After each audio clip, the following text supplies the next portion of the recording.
കൊല്ലവും എല്ലാവരും ഈ ലോക്ക്ഡൌൺ ആയതുകൊണ്ട് വീടുകളിൽ തന്നെ കാണുമല്ലോ. അപ്പൊ അങ്ങനെയുള്ള എല്ലാവരും ഒത്തൊരുമിച്ചുള്ള ഒരു ഓണം ആയിരിക്കാം ഇപ്രാവശ്യം അല്ലേ. ഉള്ളത് കൊണ്ട് ഓണം പോലെ എന്ന് പറയുന്നത് പോലെ. അതെ അതെ, ഉള്ളത് കൊണ്ട് എല്ലാവരും സന്തോഷമായിരിക്കും ഓണം വീടുകളിൽ ഇരുന്ന് ആഘോഷിക്കുന്നു. പിന്നെ അതിനും ഒരു സന്തോഷം തന്നെയാണല്ലേ. നമ്മള് യഥാർത്ഥത്തിൽ ഇപ്പം വരാൻ കാര്യം വേറൊന്നുമല്ല. പലരും സമയത്ത് ചോദിച്ചിട്ടുണ്ടായിരുന്നു, പുതിയ വീട്ടിലാണോ പഴയ വീട്ടിലാണോ താമസം. അതെ, പിന്നെ പഴയ വീഡിയോ ആണ് ഇത്താന്നൊക്കെ ചോദിച്ചിട്ടുണ്ട്. കാര്യം എന്താണെന്നറിയാമോ, ഞാൻ ഈ രണ്ടിടത്തും ഉള്ള പാചകങ്ങൾ കിച്ചണിലത് കാണിക്കുന്നുണ്ട്. അപ്പൊ അവിടെയും കാണിക്കുന്നുണ്ട്, ഇവിടെയും കാണിക്കുന്നുണ്ട്. അപ്പം നിങ്ങൾക്ക് തന്നെ ഒരു കൺഫ്യൂഷനാണ്, അവിടെ ആണോ ഇവിടെ ആണോ എന്നുള്ളത്. സ്ഥിരം വ്യൂവേഴ്സ് ആണ് ഇത് ചോദിക്കുന്നത് കേട്ടോ. അപ്പം എനിക്ക് സത്യം പറഞ്ഞാൽ ഈ ചോദിക്കുന്നവരടുത്ത് എനിക്കൊരു ഉത്തരം ഇല്ല പറയാനായിട്ട്. അതൊരു അമളി പറ്റിയെന്ന് വേണമെങ്കിൽ പറയാം. നിങ്ങൾ അമളി എന്ന് പറഞ്ഞ ജീവിതം എന്ന് പറഞ്ഞാൽ നമ്മുടെ പല അനുഭവങ്ങൾ ജീവിതത്തിലുണ്ടാവും. അത് ചിലർക്ക് അമളിയാവാം, ചിലത് നല്ല കാര്യങ്ങളാവാം. അത് മറ്റുള്ളവരുമായിട്ട് ഷെയർ ചെയ്യുമ്പോഴാണ് ആ ഒരു അബദ്ധമോ അല്ലെങ്കിൽ ആ ഒരു ബുദ്ധിമുട്ടോ മറ്റുള്ളവർക്ക് വരാതിരിക്കത്തുള്ളൂ. അങ്ങനെ ഒരു അമളി പറ്റിയതാണ്. അതെ, വേറെ കാര്യം ജീവിതത്തിലുള്ള അബദ്ധങ്ങൾ നമ്മളിങ്ങനെ വന്നുകൊണ്ടിരിക്കും എന്ന് പറയുന്നില്ലേ.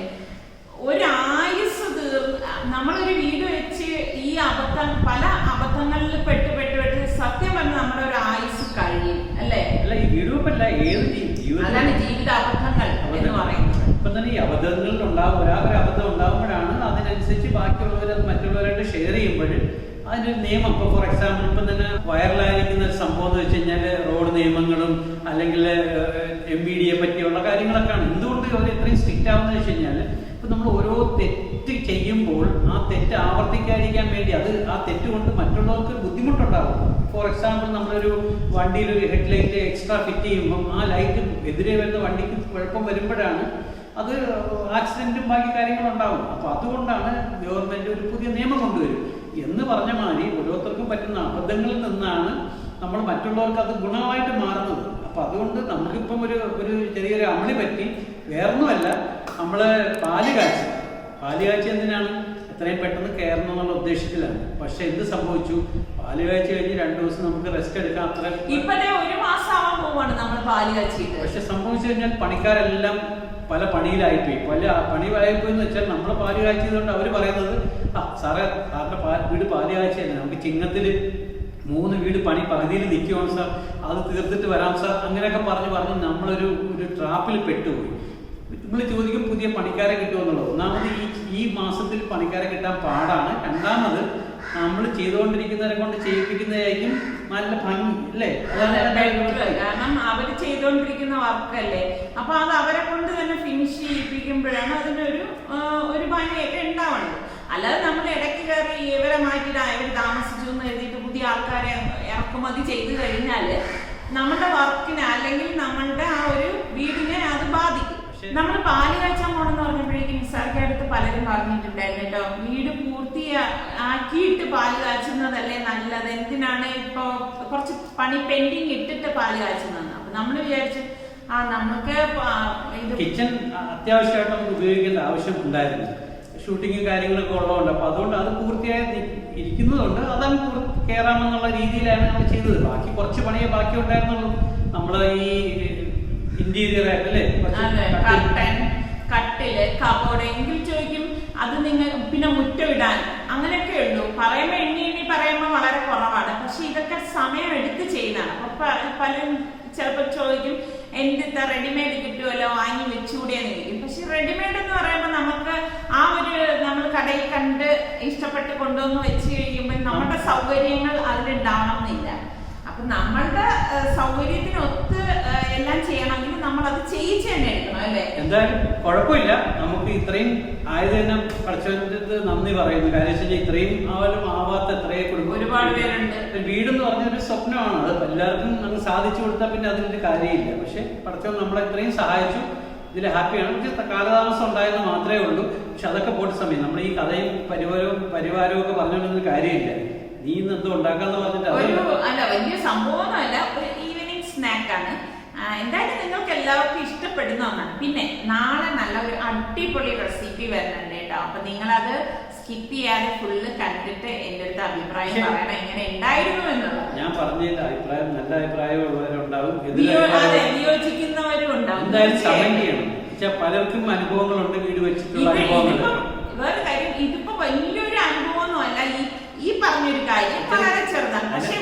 പടുപ്പീര് വെക്കുന്നല്ലേ പറഞ്ഞത്.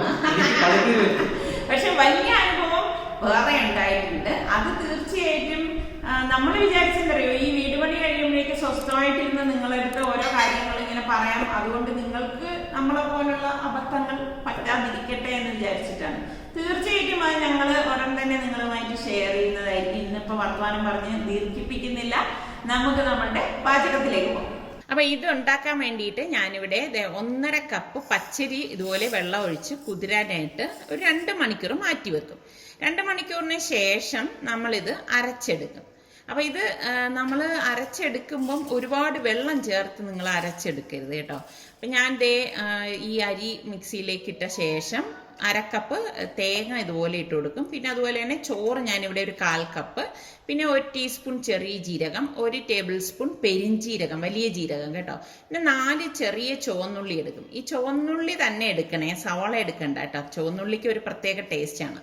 പിന്നെ പാകത്തിനുള്ള ഉപ്പ് ഇട്ട് കുറച്ച് വെള്ളം ഒഴിച്ചിട്ട് ആദ്യം നമുക്കിതൊന്ന് അരച്ചെടുക്കാം. അപ്പോൾ ഇതൊന്ന് അരഞ്ഞ ശേഷം മാത്രം നമ്മൾ പാകത്തിന് വെള്ളം ഒഴിച്ച് അരച്ചെടുത്താൽ മതി. അപ്പം ഞാൻ ഇവിടെ അരച്ചെടുത്ത് വെച്ചിട്ടുണ്ട്. അപ്പോൾ ഇനി നമുക്ക് വേണ്ടത് ഇതുപോലെ ഒരു സ്റ്റീൽ പാത്രമാണ് കേട്ടോ. വിളുമ്പുള്ള സ്റ്റീൽ പാത്രം വേണം. അപ്പോൾ അതിലേക്ക് കുറച്ച് ഓയിൽ ഒഴിച്ചിട്ട് ഇതുപോലെ ഒന്ന് തടവി കൊടുക്കണം. അപ്പോൾ ഓയിൽ എല്ലായിടത്തും വരത്തക്ക രീതിയിൽ തടവിയ ശേഷം നമുക്ക് ഇനി അതിലാണ് നമ്മളിത് കോരി ഒഴിക്കുന്നത്. അപ്പം ഞാനിത് ഇവിടെ ഒരു പാത്രം വെള്ളം ആവിയേറ്റാനായിട്ട് വെച്ചിട്ടുണ്ട്. ഈ സ്റ്റീമറിൽ വെച്ചിട്ടാണ് നമ്മളിത് ആവിയേറ്റി എടുക്കുന്നത് കേട്ടോ. അപ്പം ഞാൻ എളുപ്പത്തിന് വേണ്ടി എങ്ങനെ ചെയ്യുന്നത് വെച്ചാൽ പ്ലേറ്റ് ആദ്യം ഇതുപോലെ സ്റ്റീമറിനുള്ളിലേക്ക് ഇറക്കിയിട്ട് മാവ് പാകത്തിന് കോരി ഒഴിക്കുകയാണ് ചെയ്യണത്. അപ്പം നിങ്ങൾക്ക് എത്ര തിക്നെസ് വേണോ അതിനനുസരിച്ച് മാവ് കോരി ഒഴിച്ചു കൊടുത്താൽ മതി. അപ്പൊ ഈ ഒരു അളവിൽ എനിക്ക് 2 കിണ്ണത്തപ്പമാണ് കിട്ടുന്നത്. അപ്പൊ ഞാൻ അടച്ചു വെച്ചിട്ട് ഒരു 10-20 മിനിറ്റ് കഴിയുമ്പോഴേക്ക് ആവി വന്ന് വെന്തിട്ടുണ്ടാവും. അപ്പൊ അതിന് ശേഷം നമുക്കിത് പുറത്തേക്ക് എടുക്കാം കേട്ടോ. പുറത്തെടുത്ത് നന്നായിട്ട് തണുത്ത ശേഷമേ നമ്മളിത് പ്ലേറ്റിൽ നിന്ന് മാറ്റാവൂ. അല്ലെങ്കിൽ എന്താണെന്ന് വെച്ചാൽ വിട്ടു വരാൻ കുറച്ച് പ്രയാസമായിരിക്കും കേട്ടോ. അപ്പൊ ഞാൻ അധികം കട്ടിക്കൊന്നും അല്ല എടുത്തിരിക്കണത്. പിന്നെ ഞാനിത് ഇതുപോലെ ഒരു സ്ക്വയർ പീസായിട്ട് കട്ട് ചെയ്ത് എടുക്കണുണ്ട്. ബാക്കി പീസൊക്കെ ഞാൻ കഴിക്കാൻ എടുക്കുന്നത് കേട്ടോ, ഈ ഇതുപോലത്തുള്ള പീസ്. അപ്പൊ ഈ ഒരു സൈസിലാണ് ഞാനിത് ഇവിടെ കട്ട് ചെയ്ത് എടുത്തിരിക്കുന്നത്. അപ്പൊ ഇനി നമുക്ക് ഇപ്പൊ നമ്മളുടെ കിണ്ണത്തപ്പം റെഡി ആയിട്ടുണ്ട്. ഇനി നമുക്കിത് മസാല റെഡിയാക്കണം. അപ്പം വെളുത്തുള്ളി അല്ലി ഒരു 5-6 പിന്നെ 1 table spoon Kashmiri chilli powder, മഞ്ഞൾപ്പൊടി, ഗരം മസാല പൊടി, ഉപ്പ്, കറിവേപ്പില, ഇത്രയും കൂടി ഇട്ടിട്ട് കുറച്ച് വെള്ളം ഒഴിച്ചിട്ട് നമുക്കിതൊരു പേസ്റ്റ് പോലെ ഒന്ന് കുഴച്ചെടുക്കണം. അപ്പൊ ഈ മസാലക്കൂട്ടിന്റെ ഒക്കെ അളവ് നിങ്ങളുടെ പാകത്തിന് എടുത്താൽ മതി കേട്ടോ. അപ്പൊ ഇതുപോലെ മിക്സ് ചെയ്ത ശേഷം നമുക്ക് ഈ ഓരോ കട്ട് ചെയ്ത് വെച്ചിരിക്കുന്ന ഈ കിണ്ണത്തപ്പം നമുക്കിത് ഇതുപോലെ മസാല പുരട്ടിയെടുക്കാം. 2 സൈഡിലും ഒരുപോലെ നമ്മൾ മസാല പുരട്ടിയ ശേഷം ഞാനിത് അടച്ച് ഒരു 10 മിനിറ്റ് മാറ്റി വെക്കുകയാണ് കേട്ടോ. ആ മസാലയൊക്കെ ഒന്ന് പിടിക്കാൻ വേണ്ടിയിട്ടാണ്. ഒരു പാനിലേക്ക് വെളിച്ചെണ്ണ ഒഴിച്ചിട്ട് നമുക്ക് ഇത് ഷാലോ ഫ്രൈ ചെയ്തെടുക്കുകയാണ് ചെയ്യണത്. ഈ ഓരോ പീസും ഇതുപോലെ വെച്ചിട്ട് ഒരുപാട് ഡ്രൈ ആക്കി ഫ്രൈ ചെയ്തെടുക്കരുത് കേട്ടോ. അപ്പം കുറച്ച് കറിവേപ്പിലയും കൂടി ഇട്ട് കൊടുക്കും. ഒരു സൈഡ് ഇങ്ങനെ ഫ്രൈ ആയി വന്ന ശേഷം നമ്മൾ ജസ്റ്റ് ഇതൊന്ന് മറിച്ചിട്ട് കൊടുക്കും. അതുപോലെ ഡീപ്പ് ഫ്രൈ ചെയ്തെടുക്കുന്നതിനേക്കാളും ഇതുപോലെ ഷാലോ ഫ്രൈ ചെയ്തെടുക്കുന്നത് തന്നെയാണ് നല്ലത് കേട്ടോ. അപ്പോൾ ഒരുപാട് നമ്മളങ്ങനെ ഫ്രൈ ചെയ്തെടുക്കുമ്പം ഉള്ള പ്രശ്നം എന്ന് വെച്ചാൽ വല്ലാതെ അങ്ങ് ഡ്രൈ ആയിപ്പോവും. അപ്പം അതൊന്ന് ശ്രദ്ധിച്ചേക്കണേ. എന്നിട്ട് തിരിച്ചും മറിച്ചു വിട്ട് ഇതുപോലെ ഒന്ന് ഫ്രൈ ചെയ്തെടുക്കും. ഇപ്പം തന്നെ നല്ല ഒരു മണം വരുന്നുണ്ട്, കാരണം വെളുത്തുള്ളിയും കറിവേപ്പിലയൊക്കെ ചേർന്നിട്ട് അടിപൊളിയാണ്. അപ്പം നമ്മളുടെ മസാല കിണ്ണത്തപ്പം ഇവിടെ റെഡി ആയിട്ടുണ്ട്. ട്രൈ ചെയ്യാത്തവർ ട്രൈ ചെയ്ത് നോക്കണം കേട്ടോ. ചായക്ക് പറ്റിയ അടിപൊളി സ്നാക്കാണിത്.